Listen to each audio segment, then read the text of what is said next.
Okay, so there you go. That's some front pages for you this morning, but not to worry. We're going to go ahead and bring in the president of Nigeria Labour Congress, who is joining us virtually this morning. Already, the wage award as announced by the government. We've seen some dailies also reporting the perspectives of labor. Let's go ahead as well and bring him in. Good morning, Conrad. Thank you for joining us on the program today. And perhaps we can just say Happy Workers' Day, can't we? Yes, Happy Workers' Day in Oh, that yeah. situation. Okay. No matter what, we have to keep our heads up. Well, the government has announced this increase, 25 to 35% already. We get some inkling that Labour may not exactly be happy with that. So let's hear from you directly. What is Labour's position on this matter? Well, I think the announcement now appears mischievous because there is no wage increase that government is announcing. It is like having an annual increment, harmonization of a particular pay between the core civil servants, and the public service. And then the public service are being paid, for instance, for some time now. And suddenly you want to equally add in the core and the non-core civil service for them to start receiving at the same rate. Some others were collecting, and suddenly by yesterday, the government decided to add even the military and paramilitary and few other sectors the same money. Now that does not translate, to now a new salary scale because some others are equally getting that rate before now. So for them to announce it now, it's an issue that we are worried at the NLC and even I think the TUC are already there. So we understand that some discussions were ongoing. So could you give us an idea? What was the mindset? Where were all the parties in terms of the agreement? Where was it headed? Well, the discussion before now on the issue of a national minimum wage, has been on the best way. In fact, Mr. President promised that he was going to give a living wage to Nigerian workers. And the last minimum wage of 30,000 expired on the 18th of April. And then by now, we assume to be on the regime of new minimum wage as of today. And then discussions were supposed to be concluded. The federal government would have, through the National Assembly, legislated on it before now. But we saw that the discussion entered voicemail because the federal government, refused to reconvene the meeting that was adjourned. We had public hearing in the 6 geopolitical zones, and we came back to collate, the submissions. And the committee asked NLC and TUC to do their submission, which they did and came up with about 615,000 naira. Now, the moment they got that, up to this moment, no meeting had taken place, and we're moving into this. So the minimum wage payment is in arrears, whenever it is concluded. So that's where we are.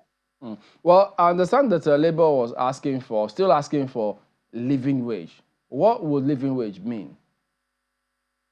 Well, living wage is such a wage that would at least keep you alive. It's not a wage that will make you poor and poorer. It's not a wage that will make you to borrow to go to work. It's not a wage, that will lead you to be in the hospital every day because of malnutrition.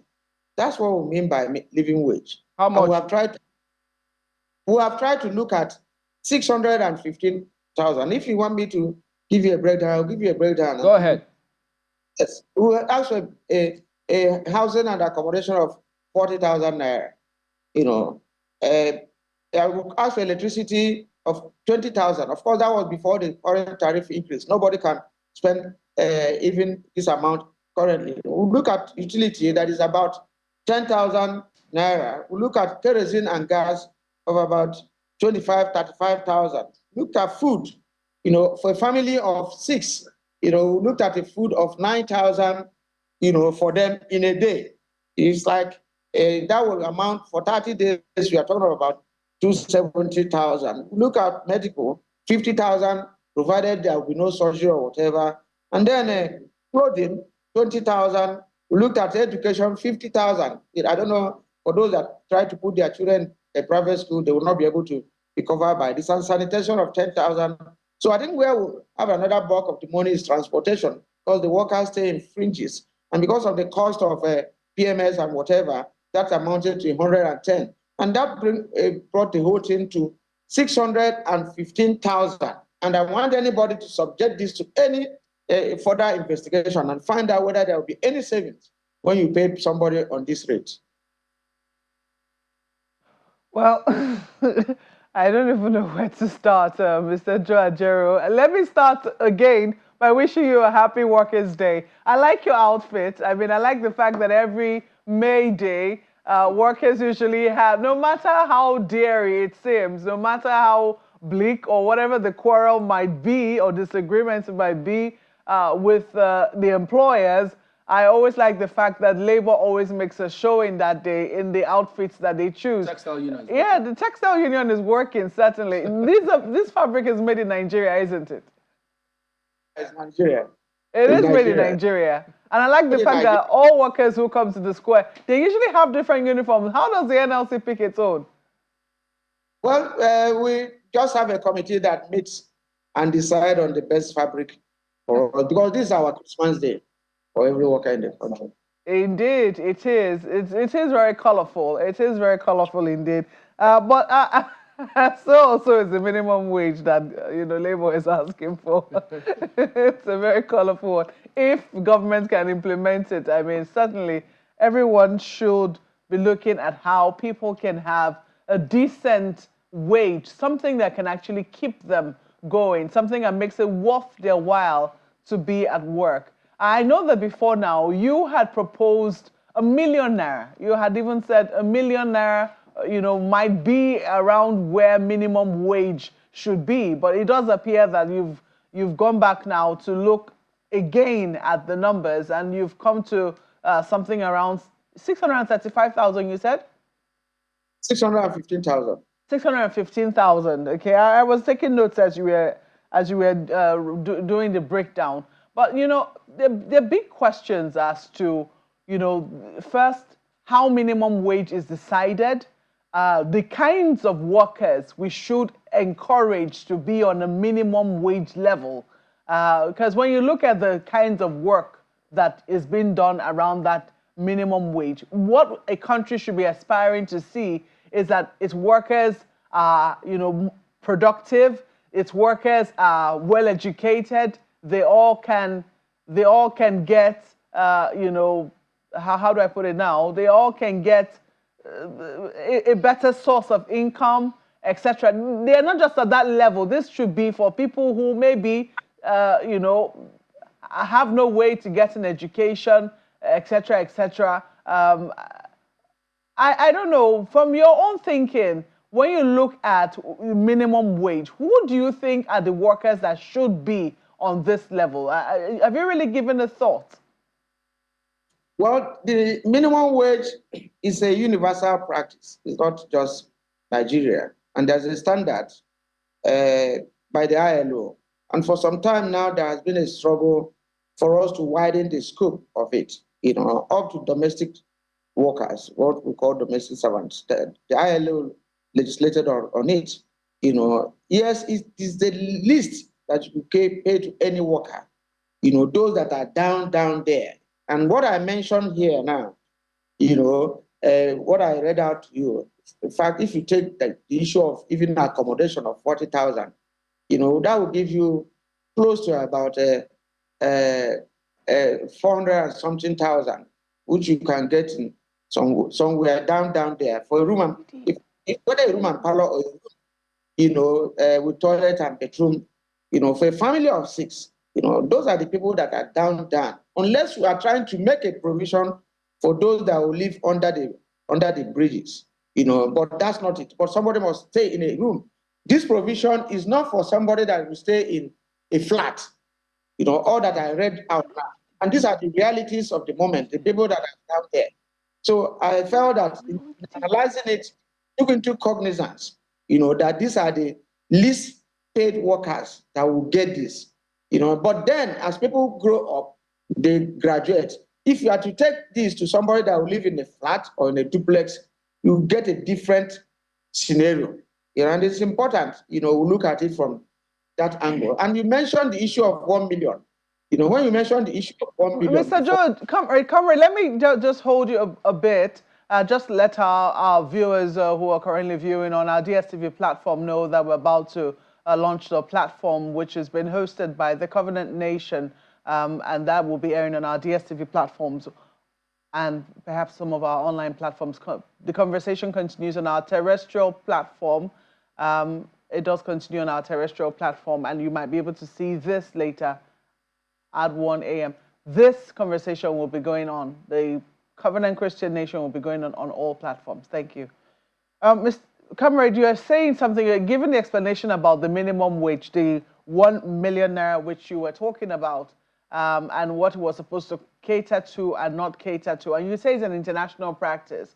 And what we usually know, and that's something we've also asked why, the NLC here in Nigeria hasn't advocated for, is why, there's been no advocating for being paid by the hour, which we see happen in a number of other countries, which gives workers on that wrong, or people who would earn a minimum wage by the hour, to be flexible, to be able to make as much of it as they can.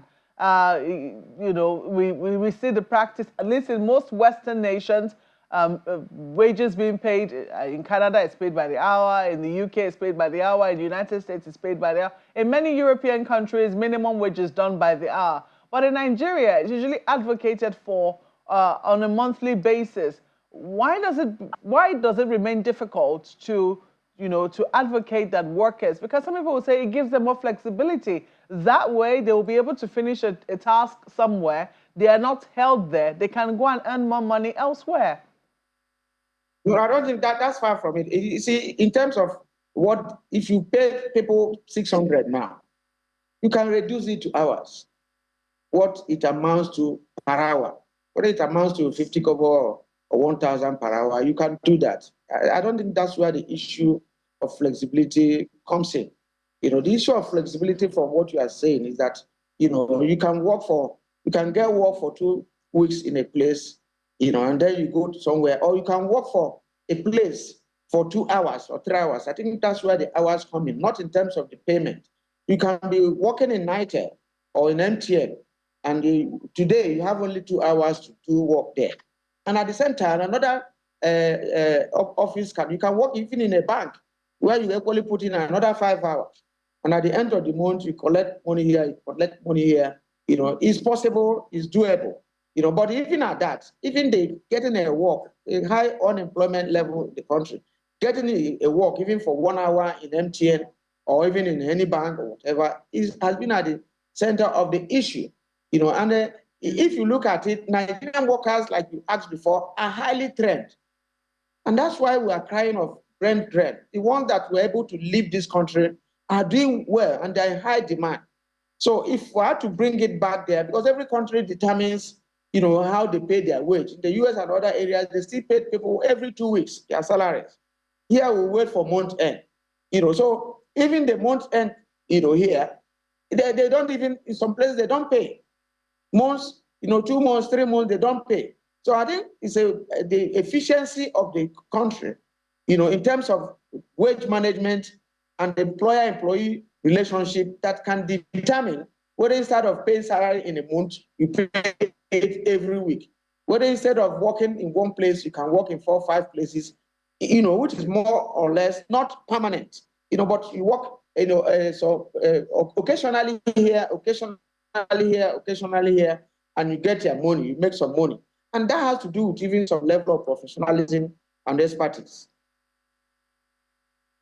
Comrade Ajaero, most times when we talk about labor, the mind and the general conversation usually goes in the direction of salaries, money. And it begs the question, because a number of people would now be wondering, is that all labor is about?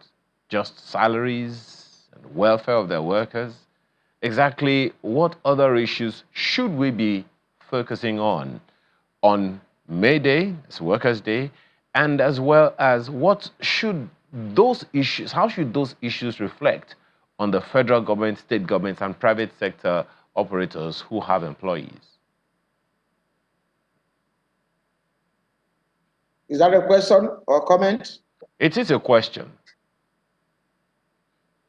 Okay, and why we should talk about wage on a No. I'm day? saying it seems like every Workers' Day, the only thing we talk about is wages and salaries. Should that be the only thing? I'm sure that there are other issues that you would want Nigerians, generally, federal, state government, even private sector operators, to focus on, other than just wages. Well, a worker, when he finishes working, you talk about productivity, and then after working, you earn a wage. Now, after working, are we going to talk of any other thing? It is the work that brings productivity. It is the labor that creates the wealth. And when it creates the wealth, you pay. So that's the end product, of the action of the job that was done. Now, we can't be talking of any other thing. We can't be talking mathematics. We can't. We can't be talking law. We talk about we have worked for 2 hours, we have worked for 3 hours, pay us. And when you don't pay us, we say, no, we have worked for 2 hours, we have worked for 3 hours. You are not paying us. And as it affects government and probably the regulator and the employers, if we are taking, if it's taking us 1 hour, 1,000 to move from point A to B, and you come up with policies that it will now take us 3 naira or 3,000 naira. Now we're going to tell you that we can't come to work again because we don't have money again. So those are the issues that they are talking of, a wage, naira, whatever. The issue of productivity, more often than not, are done at the workplace. How many hours you are putting in place, what you are supposed to do, assuming you're a tailor, how many clothes you are supposed to make in a day. Those are not things we are going to come for May Day and be discussing. Those productivity issues are discussed internally at the shop steward level. Well, I'm looking at CNBC TV right now, their website, and they said what it says there is that Labor Day or Workers' Day is to raise awareness of the rights of working people and to protect them from exploitation. It is also intended to motivate initiatives aimed at improving workers' working conditions. That's why I'm asking that question. I'm very sure that the working conditions of the staff of any organization, even of the labor office, is more than just wages. How about the working conditions? How about the other things that help them to be as productive as you say that they are? How about the boss boss subordinate relationships and all those things? Is this something that we should also pay attention to? Because it's one thing to earn a salary, a day's pay. It's another thing altogether to enjoy the job you're doing. Don't you think so? You are looking at there are issues that are universal, and they are the ones that are industry specific. The condition of service, getting buses, that are supposed to carry, people to office, talking about Medicare. It may be perfect in company A, and company B is not perfect. But we're discussing it here now. We won't come to this place and say, a man Nigerian Limited, they are not paying housing allowance. We'll equally agree on the issue in principle that there should be housing allowance for maybe 10,000 naira. That's what we're doing. But when we come for May Day, Workers' Day, for the whole country, those are not things we are going to be discussing now. We're going to discuss the issue of that.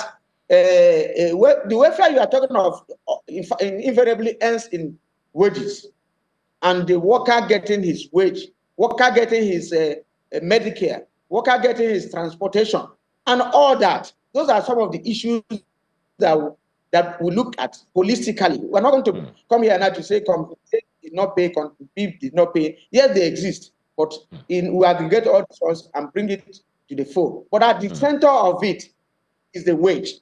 How, if you are talking of health, Medicare, how much is a company providing, for a hospital for the workers to be treated, or are they monetizing it? how much does it translate to? In that order, what are the transportation to the place of work? Are they having staff bus, or are they monetizing it in terms of 1,000, 2,000, 3,000? At the end of the day, all this welfare, still come back to Naira and Kobo. The reason I'm asking, and honestly, I do get, the argument you have put forward, Comrade Ajaero, and I perfectly understand it.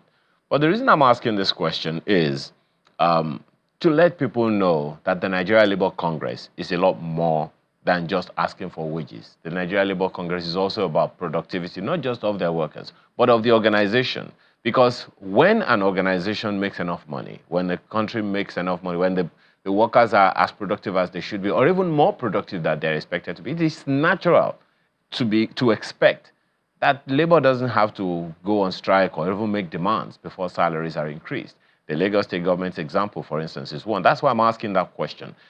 No one should ever expect labor or any workforce to go on strike or make demands. They should know their rights. So that's why I'm talking about productivity. In what way or ways do you think that the labor force themselves, the workforce themselves in an organization can be more productive or more ingenious? What are the challenges that they are having that militate against their productivity in that organization before the boss would be expected to take any initiative? Every industry have their own index for measuring productivity. There's job analysis, there's job evaluation that determines every cadre. If you're a driver, the mileage, the number of people you are supposed to convey is determined. And these things are things that are done already. The same thing as a manager. Even for those that are marketers, you are given a target on what to do. They are industry specific. The measurement of, productivity are measured at that. If you're equally a reporter, the number of stories you bring in a month, equally determines your productivity and even your salary increment or promotion. These ones are determined at the industry level. So that's the point I was trying to make, that it's not something we'll come to, to the Eagle Square to now start to give analysis on productivity. When the productivity of a driver is measured differently from the productivity of an accountant, on and on. But every industry, every company, have their own a way of measuring productivity. And that is how they evaluate workers. That is how workers even get salary increment, promotion, and what have you. So it is clear and it is known and it is relative in most instances to either the job you are doing or the nature of your industry. Those are clear about it. Well, one of the functions from what I have in front of me right now, one of the missions of the NLC is to promote and defend democracy, probity, and transparency in the trade unions and in civil governance. How well would you say Nigeria has done between May 1, 2023 and May 1, 2024 in that regard? Well, you can look at it from every perspective. From the trade union side, we have lived up to expectation. In the history of this country, maybe during the Babangida era, that time it wasn't labor, it was from the civil society and the student level. When Babangida said there was a student, there was a civilian coup. And during Obasanjo's time, he said Adams is forming a parallel government.